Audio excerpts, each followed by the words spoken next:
en curvas, ¿no? Estamos hoy con la información que ha subido a 92 las víctimas mortales del coronavirus y a 2.561 los infectados. Vamos a enlazarnos con Fiorella Crab, médico infectóloga del Instituto de Medicina Tropical Alexander von Humboldt, con quien pudimos conversar la semana pasada, pero evidentemente pues la situación ha ido cambiando y mutando literalmente de manera pues importantísima, como está ocurriendo día a día y como el mundo está enfrentando en una situación pues con pocos o ningún precedente, al menos para los que estamos caminando en estos momentos sobre esta tierra.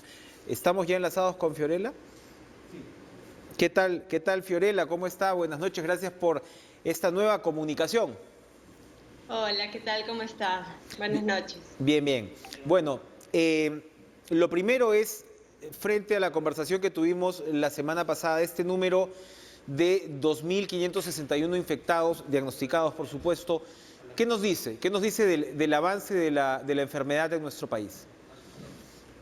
Era esperable, sabíamos que todavía quedaba una buena parte de la curva por ascender.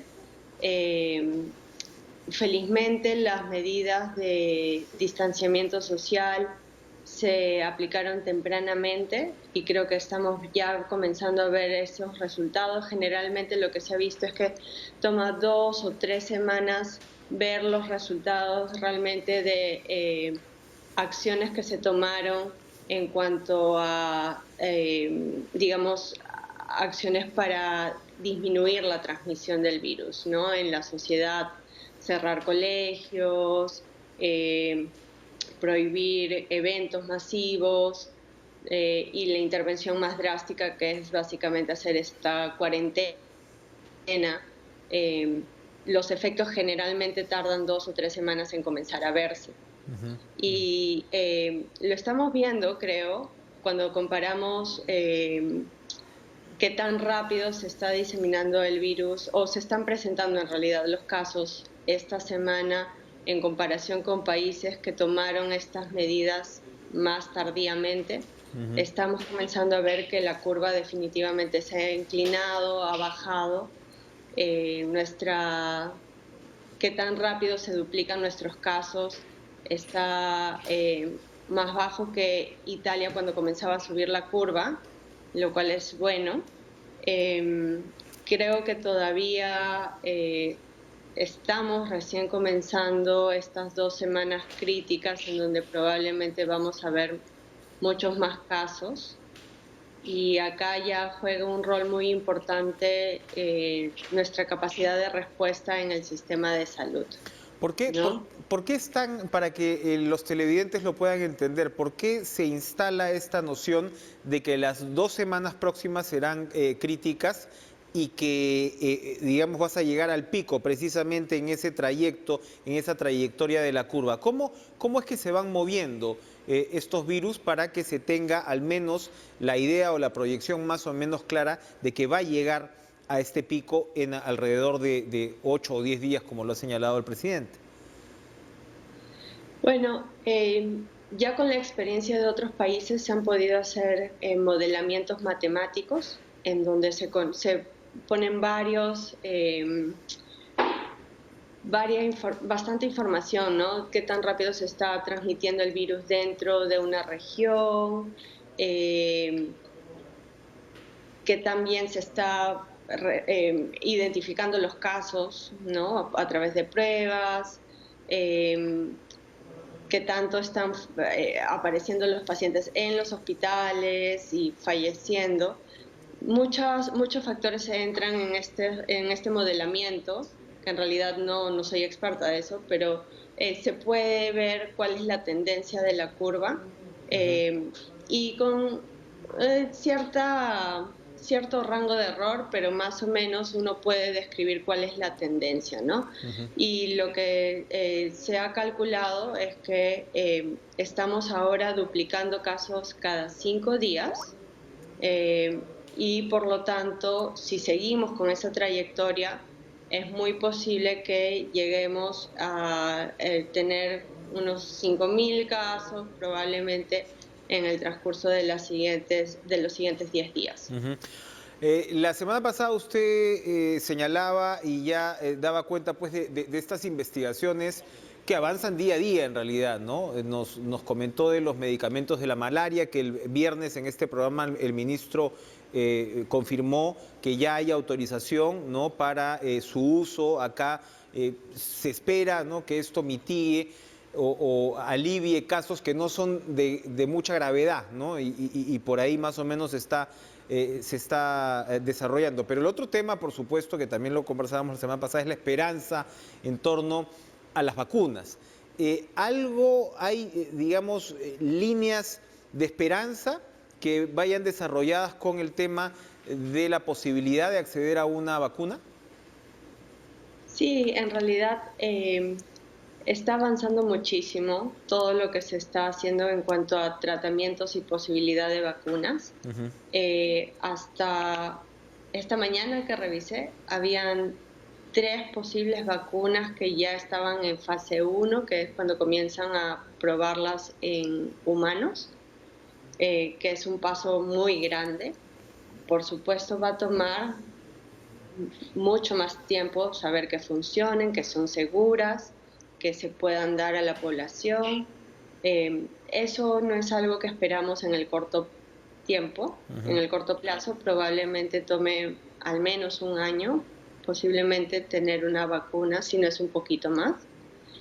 El otro gran avance es que hay ya una gama de candidatos para tratamientos que podrían ayudar a disminuir en algo la severidad de la enfermedad. Son candidatos, y eso quiero recalcar, no hay nada probado todavía, pero hay un gran esfuerzo a nivel mundial por evaluarlos de manera sistemática. Perú ya es parte de ese esfuerzo, se ha enrolado en es un ensayo clínico muy grande que se llama Solidarity y que intenta que en varios países se apliquen diversos candidatos a los pacientes y se vea realmente, se cuantifique si es que están teniendo efecto o no, ¿no? Ujú. Entonces, no es solo el antimalárico, hay otros posibles candidatos y va a ser muy importante tener esa información. Probablemente en los siguientes meses ya comencemos a tener resultados preliminares, sobre todo si es que alguno de ellos está siendo efectivo. Siempre con esta data que se va conociendo, en este caso es un televidente la que me lo facilita, me dice que la tasa de recuperación hasta ahora en el Perú es de 43%. Sería particularmente alta. ¿Se ha encontrado algún tipo, a pesar de que efectivamente pues, la cifra de fallecidos se va incrementando como es lógico, la buena noticia en ese caso es que habría una tasa de recuperación alta? Eh, Ahorita, cuando estamos justo en estos momentos de la curva y cuando todavía no hemos tenido una capacidad de hacer pruebas muy extendida, es muy difícil hablar de porcentajes y de proporciones. Es muy difícil porque mucho depende de qué población realmente estás evaluando. Y sabemos que el Perú ha tenido ciertas dificultades en arrancar con tener una capacidad muy grande de pruebas. Felizmente, en los últimos días hemos visto que ha comenzado a aumentar un poquito más el número de pruebas y ya el ministro también ha hecho hincapié en que se están alistando laboratorios en distintas regiones y acá en Lima a través de laboratorios públicos y privados y esperemos que los números de pacientes que son a los que se les realiza la prueba aumente, porque eso nos da mayor capacidad para realmente ver qué proporción de pacientes está siendo severamente comprometido y tiene que ir al hospital, qué proporción tiene esta recuperación. Entonces, hablar de proporciones en este momento, cuando las pruebas no están haciéndose en grandes volúmenes, es un poco complicado. Claro. El ministro también nos comentaba que su cálculo de capacidad para realizar pruebas tenía un techo de aproximadamente 5.000 al día, ¿no? Que es obviamente pues mucho menor de lo que otros países han podido realizar. Pero sí se ha visto que se está aplicando con ya mayor frecuencia la prueba rápida y esto, la prueba de descarte, y esto estaría viéndose reflejado también en la cantidad de diagnosticados como positivos. ¿La prueba rápida tiene una confiabilidad para poder por lo menos ir ofreciendo una data más confiable? Yo creo que sí, todavía no hemos tenido, o al menos yo no he escuchado todavía los resultados de la validación que se hacen normalmente a toda prueba que ingresa al país o a todo lote que se comience a usar. Sé que lo han hecho, pero todavía no sé los resultados. En experiencias de otros países que han usado pruebas similares, cuando estas pruebas son positivas, ayudan muchísimo, porque son muy raros los casos en los que salen positivas y la persona no tiene la enfermedad. Cuando salen negativas, ese es el problema, porque sabemos que estas pruebas, para que se conviertan en positivas, toman un tiempo, como miden los anticuerpos, que son producto de que nuestro cuerpo va a producir cuando está expuesto al virus, pero demora unos 5, 7, incluso 10 días en producirlos. Tiene ese periodo de ventana en donde se puede aplicar la prueba y la prueba puede ser falsamente negativa, ¿no? Esto es para las pruebas rápidas. Lo que estamos viendo es que, por ejemplo, en los hospitales, los pacientes generalmente llegan con más de 7 días de enfermedad, que es justamente el momento en el que estamos viendo que comienzan a ser las complicaciones. Justo terminando la primera semana, comenzando la segunda semana, es que comienzan a tener los síntomas de neumonía, falta de aire. Es ahí donde las pruebas rápidas están teniendo un rol importante, me parece, porque ya muchos de esos pacientes han tenido el tiempo suficiente para desarrollar los anticuerpos y las pruebas positivas ayudan muchísimo a tener la respuesta en menos de una hora.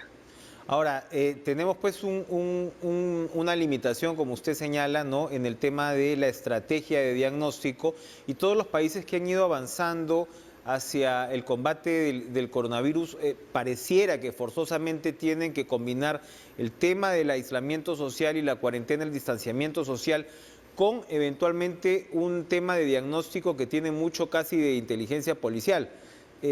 No sé si vamos a tener la capacidad de hacer esa trazabilidad, porque lo que hacen es, ok, encuentran al infectado y de inmediatamente establecen con quién has tenido contacto, van detrás de esos contactos, los prueban también, y como digo, pues es una trazabilidad bastante fina. No sé si vamos a tener esa capacidad. Forzosamente tendríamos que tenerla para superar la situación. Yo creo que ayudaría mucho y cada vez se está viendo que es necesario, sobre todo para que el país no comience a sufrir los efectos secundarios del aislamiento social, ¿no? Que son efectos que pueden ser incluso peores que la enfermedad que se está tratando de combatir si es que se hace un aislamiento muy, muy prolongado. En ese sentido, se ha visto que ayuda muchísimo tener una capacidad grande de poder diagnosticar a las personas y una capacidad grande para hacer justamente ese trazado o seguimiento de los contactos, no solo dentro de la casa, sino contactos que pudieran estar en contacto justamente a través de transporte público, en el trabajo, etcétera, ver si ellos también están contagiados y yo hacer lo mismo, ¿no? Es exactamente una función de detective. sé que están trabajando en mejorar la capacidad de diagnóstico y también de ir y hacer seguimiento en las casas, ver a los contactos al menos dentro de las casas.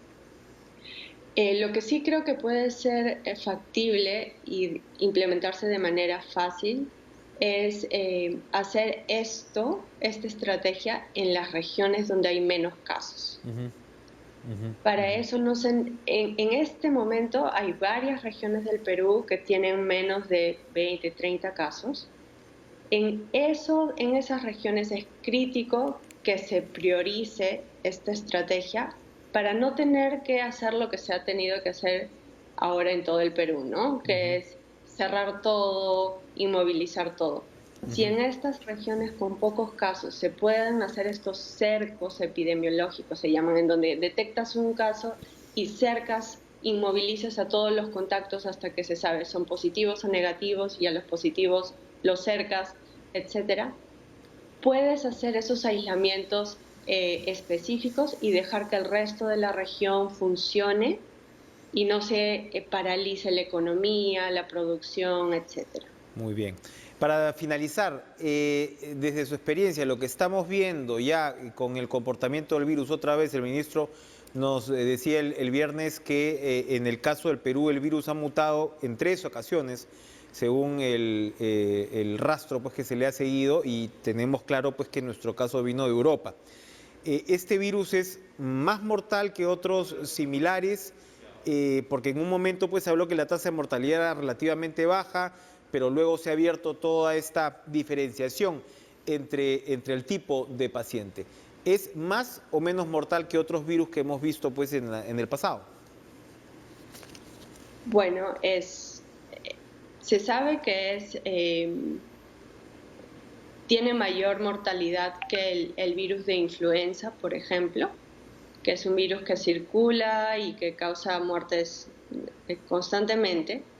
Este virus tiene una mortalidad mayor. El porcentaje exacto, otra vez, es difícil de calcular porque no sabemos en realidad cuál es el denominador, ¿no?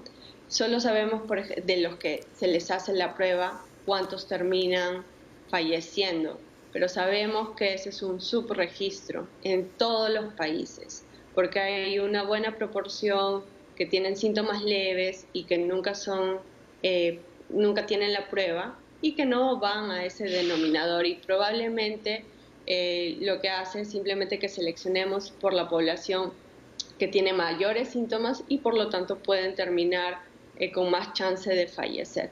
Entonces, sí, cuando uno compara, la mortalidad es más o menos 10 veces la que se ha visto en influenza, con el virus de influenza, que es, digamos, su primo hermano.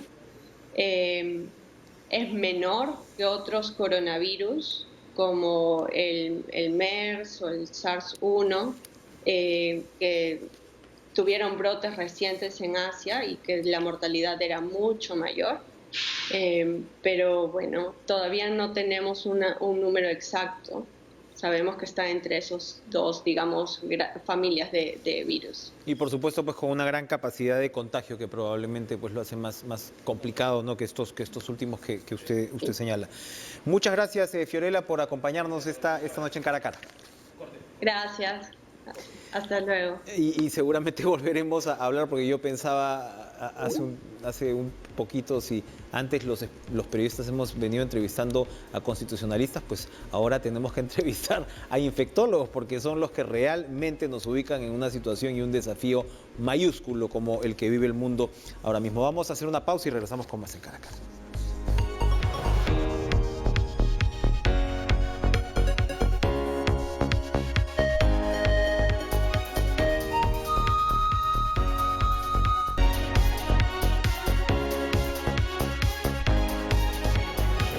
Enlazar ahora con el congresista Omar Chejade, quien va a ser quien encabece, de Alianza para el Progreso, por supuesto, quien encabece la Comisión de Constitución. Vamos a conversar, ya estamos con él. ¿Qué tal? ¿Cómo está, congresista? Buenas noches.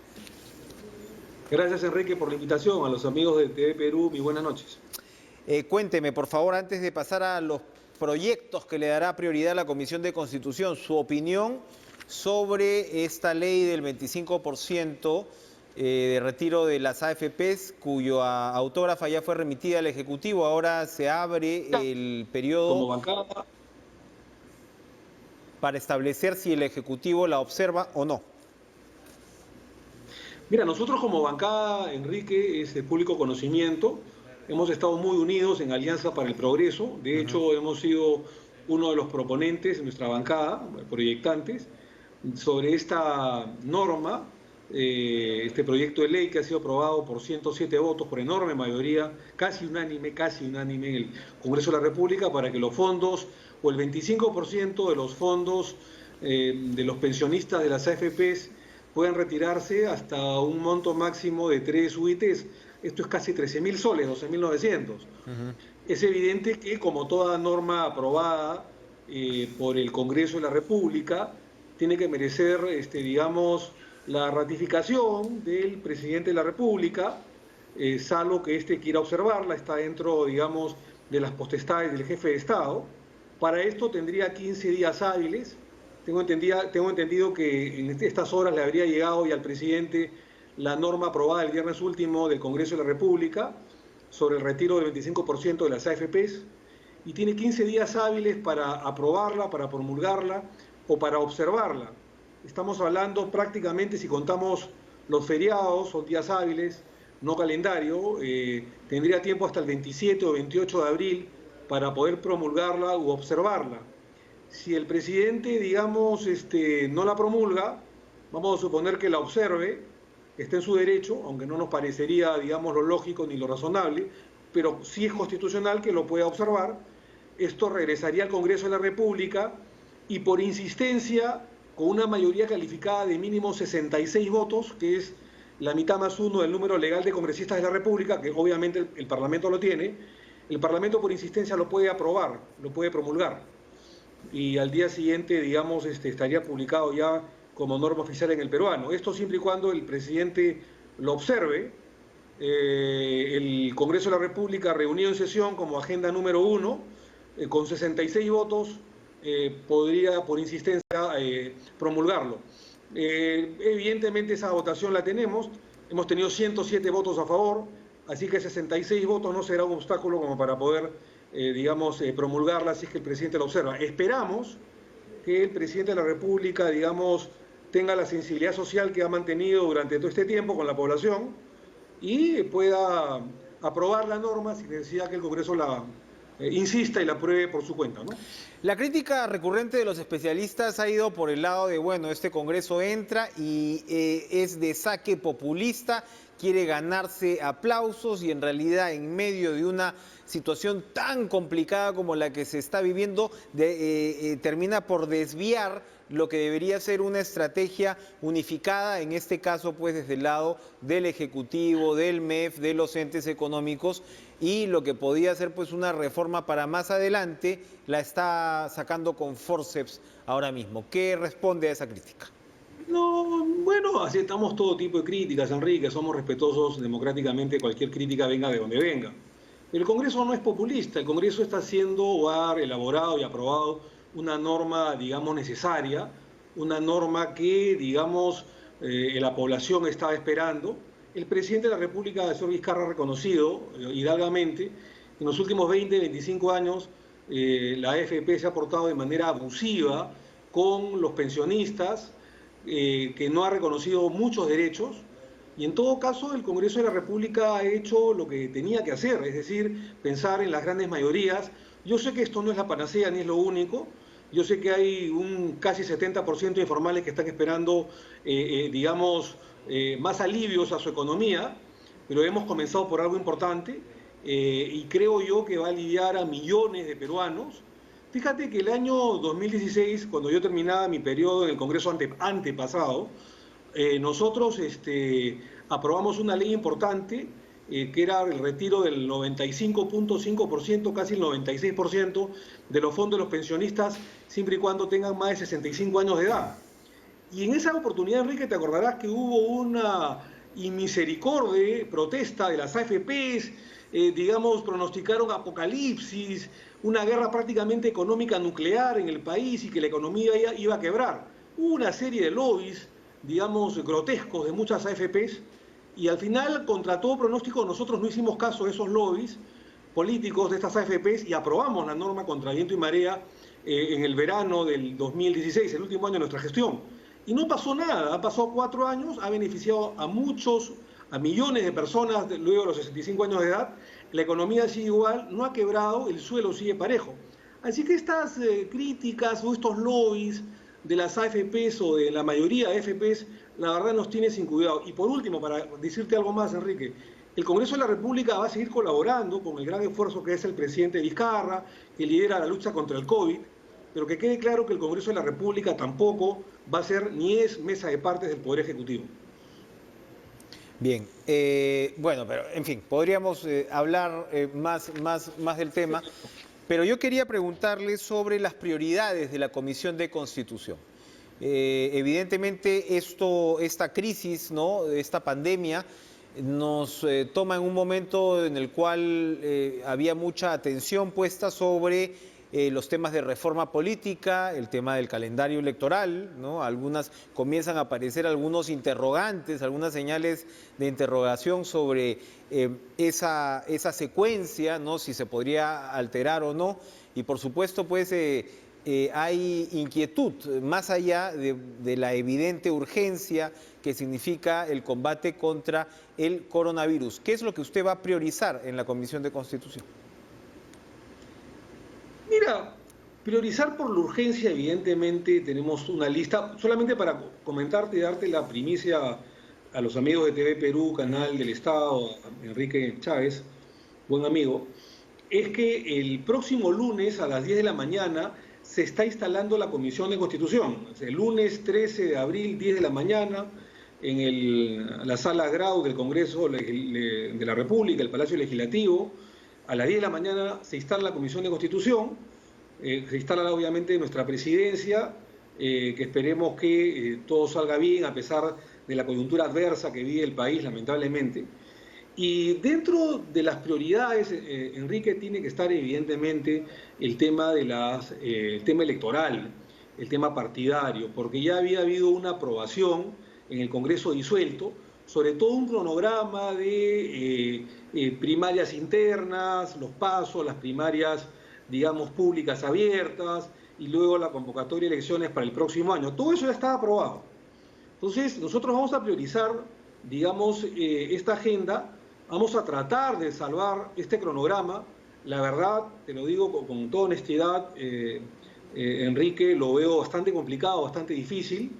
Y si es que esto no se puede salvar, nosotros estamos pensando, obviamente con el debate correspondiente, porque como presidente yo dirijo la mesa, priorizo la agenda, organizo, la estudiamos, pero el debate es de todos los miembros de la Comisión de Constitución y luego del Pleno del Congreso, y la votación y los votos son los que mandan finalmente. Estamos pensando en modificar de alguna manera la disposición transitoria de la ley electoral, la ley de partidos aprobada el año pasado con el Congreso disuelto, para por lo menos salvar la elección primaria cerrada interna. Y ya, digamos, dejar las elecciones primarias públicas, abiertas, digamos, para las elecciones municipales y de gobernaturas y regionales, digamos, para el año 2022.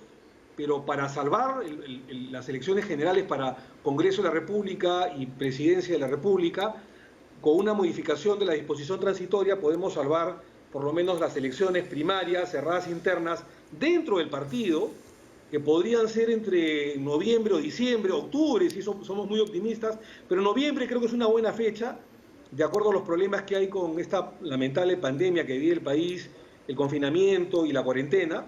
Podemos salvar, digamos, ello, y para que no haya tampoco mucho gasto, digamos, financiero por parte del Estado, la OMPE podría diseñar estas primarias internas dentro de los partidos políticos en 3 o 4 domingos, digamos.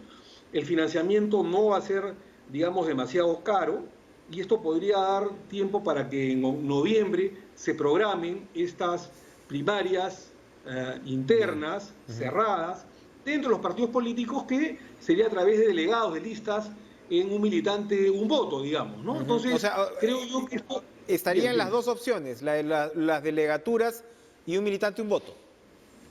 Exactamente, ¿no? Digamos, eso había que debatirlo dentro de la Comisión de Constitución, si es delegatura o es militante un voto, pero más allá de eso queremos salvar las primarias. Ya las públicas, abiertas, en las que la gente va a votar como si fuera una elección general, digamos, ya es complicado, los plazos se nos han cerrado, salvo que se levante la pandemia rápidamente, lo veo muy difícil, el país empieza a estar en una crisis económica. Tampoco queremos generarle más forado al Estado con estas reformas políticas, que son convenientes, que son necesarias, pero por la crisis sanitaria y económica que ya está viviendo el país, me parece complicado, los plazos se están apretando. Hay que debatirlo, pero la idea, te repito, yo no soy un dictador ni voy a hacerlo en la presidencia de la Comisión de Constitución, somos bastante democráticos, vamos a someter esta idea de modificar la disposición transitoria para que sean unas primarias públicas internas en el mes de noviembre, modificando esta disposición transitoria. Pero sáqueme una duda, no solamente... de darse esa figura que usted describe, ¿qué pasaría con el voto preferencial? Porque claro, la parte de la idea era trasladar el preferencial a estas elecciones abiertas, ¿no? Internas, y ya no tener voto preferencial en las elecciones generales. Eso quisiera decir que por las circunstancias el voto preferencial todavía estaría presente en las elecciones del 21.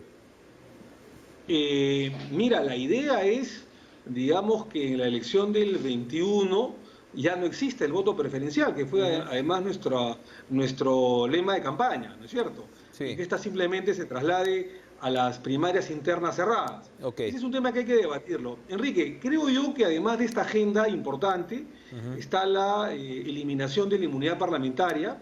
Alianza para el Progreso ya tiene el proyecto de ley que se iba a presentar antes, pero por el COVID lamentablemente se ha dilatado, pero nosotros queremos una eliminación de la inmunidad parlamentaria a la colombiana, a la panameña, a la boliviana, en la que no exista inmunidad ni de arresto ni de proceso, ¿no es cierto? Y creo que ese es un tema que hay que debatirlo, evidentemente, con las demás bancadas. Creo que Somos Perú también está de acuerdo, otras quieren regularlas, pero no se puede continuar con esta especie de impunidad que ha habido en los últimos 30 años con la inmunidad parlamentaria. Además, estamos nosotros, vamos a proponer, y este es un tema novedoso, Enrique, lo vamos a anunciar el próximo lunes seguramente, la madre de todas las reformas, que es la bicameralidad, la reinstauración del Senado de la República.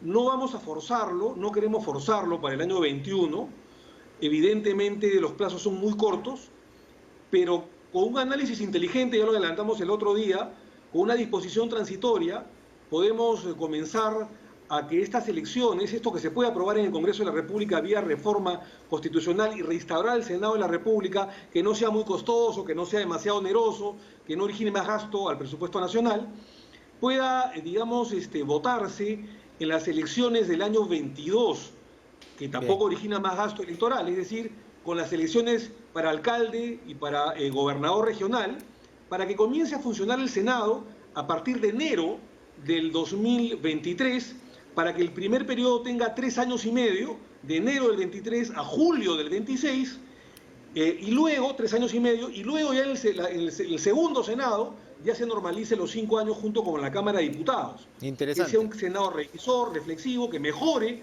la calidad de las leyes y la imagen del Congreso de la República, venido a menos con la unicameralidad de Enrique. Muy interesantes anuncios, Omar Chejade. Muchas gracias por estar con nosotros en Cara a Cara. Muchas gracias, Enrique. Van a haber muchos más anuncios sobre esta agenda prioritaria de reforma política, reforma electoral. Y bueno, los esperamos el día lunes en la Comisión de Constitución, en la instalación, y creo que el Perú necesita, aparte de luchar contra este lamentable coronavirus que ha enlutado al país y al mundo, también luchar por la reforma política y la reforma electoral para mejorar la calidad de las instituciones en el país. Muchas gracias, Enrique, amigos de TV Perú. Dios los bendiga. Gracias, congresista Chejade. Y bueno, las paradojas de la vida, vamos a quitarle la inmunidad a los congresistas y estamos esperando que la población en general tenga la inmunidad de este virus que tantos dolores de cabeza nos está trayendo. Vamos a regresar para retomar el tema del coronavirus con Farid Matuk, miembro del grupo de prospectiva del Ministerio de Salud. Proyecciones, estadísticas, ¿qué podemos esperar de esta curva? ¿En qué momento el martillazo la va a lograr bajar? No se vayan.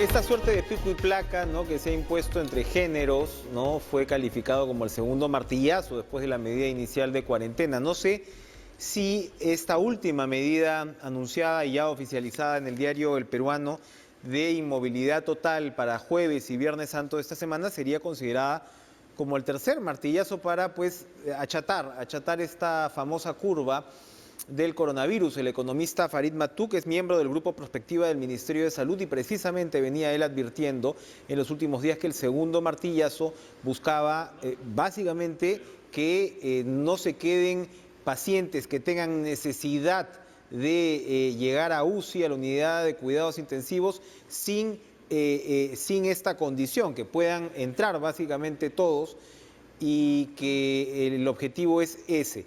El objetivo de este tercer martillazo, señor Matuk, sería ¿cuál entonces? ¿Cómo están? Buenas noches. Gracias por estar con nosotros. Buenas noches. Y yo no le llamaría tercer martillazo. Estos son como martillitos, si quieren. Porque el esquema grande fue el segundo martillazo, un cambios sustantivos en las reglas de adhesión a la cuarentena. O sea, el problema que nosotros tenemos es de que hay áreas del Perú, zonas del Perú que tienen una adherencia alta y hay otras áreas del Perú donde la adherencia es muy pobre y con ello las tasas de infección son altas. Entonces el propósito del martillo es, digamos, alisar en esta segunda fase aquellas zonas del Perú, aquellos distritos de Lima en donde no hay un cumplimiento de la cuarentena. De mil maneras, de mil formas, salen las anécdotas. Por ejemplo, en Amazonas se apareció un tipo de Iquitos, nadie sabe cómo, llegó hasta Amazonas y apareció y ahora lo tienen preso en la comisaría. Pero cómo cruzó, nadie sabe. Otro se apareció en moto, el control policial no lo dejó pasar en la carretera, dejó la moto y se fue caminando por el monte. O sea, hay mil problemas de falta de adhesión y el problema es que este virus en particular es muy nocivo. Su tasa de reproducción es muy alta. Si tenemos la expresión común de se reproducen como cuyes, esto es así, cuyes atómicos. Muy agresivo. Ahora, sí, no sé, tenemos problemas con el audio, me parece. Si volvemos por favor a la producción, al cuadro este de lo que pasaba con y sin el segundo martillazo, ¿no?, que lo comentábamos precisamente también hace unos pocos días con el ministro de Salud. ¿Qué podemos esperar entonces con estos martillitos, como usted los califica? ¿Sería la confirmación de lo que esperamos en esta curva que se vaya convirtiendo en colina para la quincena de abril? Mire, es muy difícil hacer un pronóstico. Ningún país lo ha hecho. No lo ha hecho España, no lo ha hecho Italia, no lo hace Alemania. El Perú no tendría por qué hacerlo. Tenemos capacidades, nos esforzamos, hemos hecho muchas cosas buenas, pero no hay que pedir peras al olmo.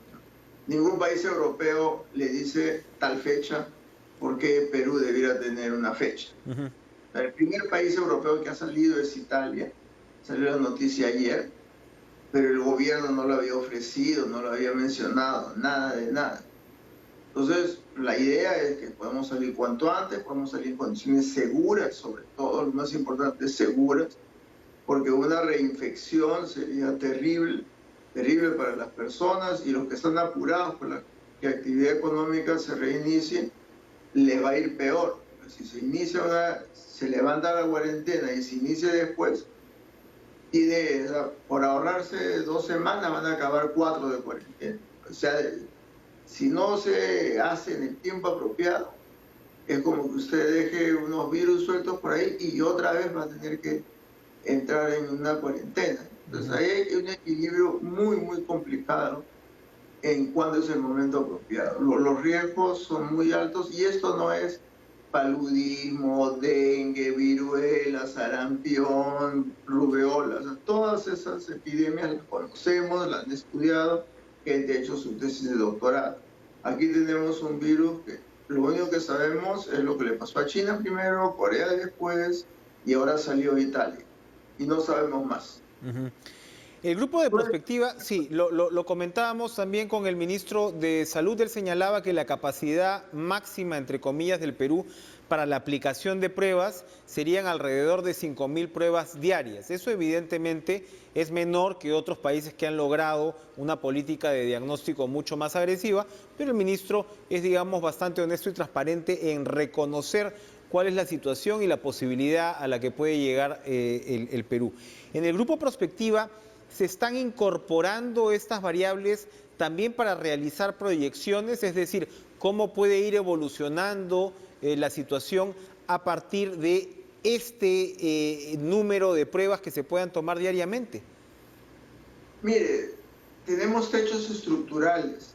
Yo hoy día he publicado en mi cuenta de Twitter, para los que cargosean con Chile, es que el presupuesto per cápita en dólares es 3,5 veces en Chile que en Perú. Entonces, si ustedes están gastando por cabeza 3,5 veces más, no hay ninguna novedad en que tenga mayor capacidad de gasto. Lo hacen hace 20 años.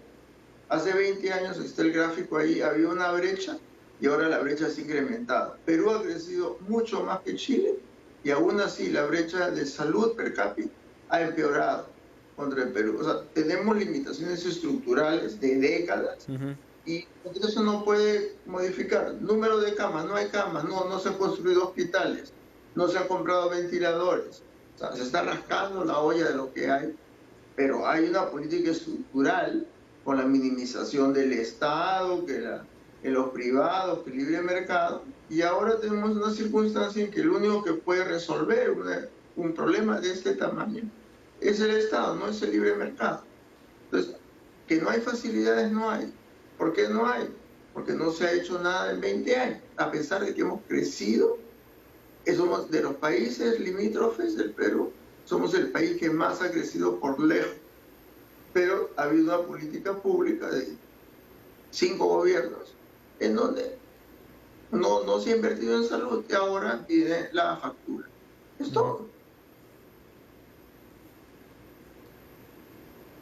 Tenemos problemas otra vez con el audio, a ver si nos está escuchando, señor Matuk. ¿Sí? Sí, ahora sí. No, lo hemos llegado a escuchar efectivamente toda su intervención. Está el caso de Chile, está el caso de Colombia, también donde se desarrolló pues un tema de diagnóstico más tempranamente y usted lo ha descrito muy bien, pero el tema de los fallecidos, ¿no? Hoy también el ministro de Salud decía que no se puede comparar, ¿no? Curvas de fallecimientos en un caso como en el otro. ¿Por qué tendríamos que esperar, y a eso voy con el tema del grupo prospectiva, cómo esperar que va a ser esta curva, este famoso pico que se está esperando en 8 o 9 días? Usted bien señala que acá pues no podemos hablar con total confianza, ¿no?, con respecto a proyecciones, pero ¿qué tendríamos que esperar en estos 8, 9, 10 días y qué tendría que venir luego? Mira, debemos que esperar es que las personas no salgan a la calle, o si salen, estén 1 metro una de la otra. O sea, las aglomeraciones que vemos son el vehículo de contagio. O sea, lo que esperaríamos es que haya una distancia social. Ahora, el problema es que Inglaterra lo intentó y fracasó. Suecia lo intentó y la noticia de hoy es que la diferencia entre Suecia y Dinamarca, que son países vecinos, Dinamarca puso un régimen muy estricto, Suecia dijo que los restaurantes podían abrir, que se ponga una mesa libre y una mesa llena, y ahora están peor que Dinamarca. O sea, el tema de la disciplina entre las personas es muy grave, y no es el peruano somos así. Ha ocurrido en Italia, ha ocurrido en España, está ocurriendo. Hoy la noticia de hoy es que Suecia está abandonando esa política relajada. Inglaterra, que tiene una política, porque los ingleses somos así, hora inglesa, se han ido al hoyo. ¿No? El problema es que las personas, entonces lo único que queda es martillo. Ya no va a ser un martillazo, como han sido los dos primeros, pero es como cuando tiene que planchar un auto, que primero lo alisa con una comba y después ya con un martillito chiquito ya lo pone parejo. Entonces, lo que va a haber son políticas focalizadas en los lugares donde los desobedientes, por poner alguna palabra, donde los desobedientes abundan. Porque es el único, porque el virus se mueve, se mueve y se mueve. Y el problema es que la letalidad del virus promedio mundial es alrededor del 4%. Así es. Ese es el problema práctico. Así es, así es.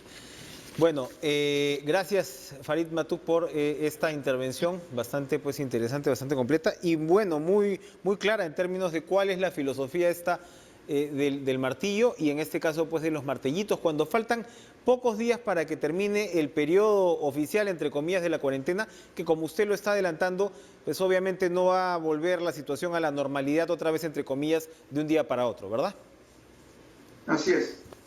¿No? Vamos a esperar seguramente una serie adicional de martillitos antes de que podamos pues salir a las calles. Gracias Farid Matuk por acompañarnos esta noche. Bien, gracias entonces a Farid Matuk. Vamos a ir a una última pausa y regresamos.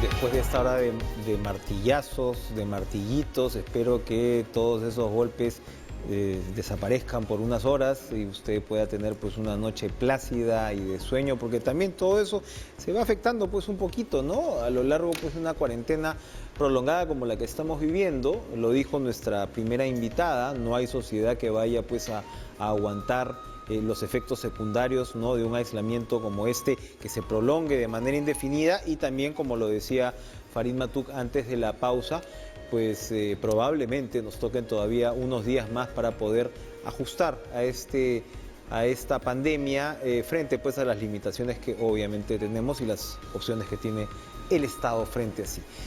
Que tengan ustedes, repito, una excelente noche sin martillazos. Sigan ustedes con la conferencia de prensa que ofreció más temprano el presidente Martín Vizcarra y nos reencontramos mañana. Optimismo.